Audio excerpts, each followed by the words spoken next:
Vamos a ocupar fresas lavadas y bien secas, chispas de chocolate y chispas de chocolate blanca, también coco y almendra.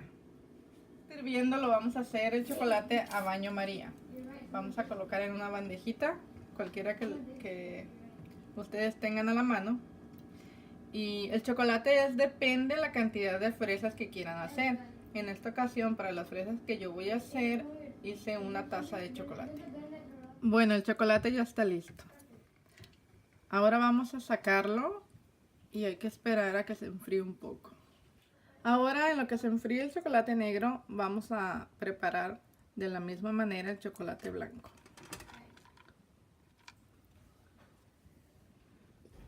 Bueno, ya que el chocolate esté listo, lo vamos a sumergir cada fresa y a comenzar a decorar.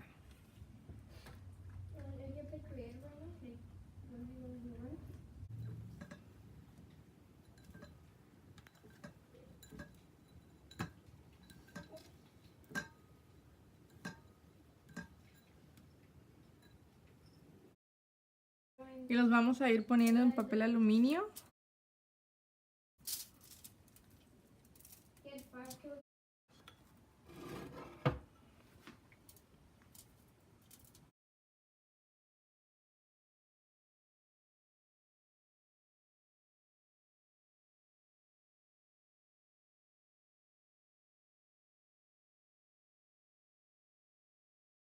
Bolsa de plástico, puse el chocolate blanco y le hice un hoyito.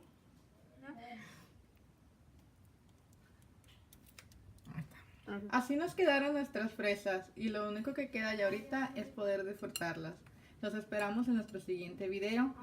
No se les olvide darle like y suscribirse.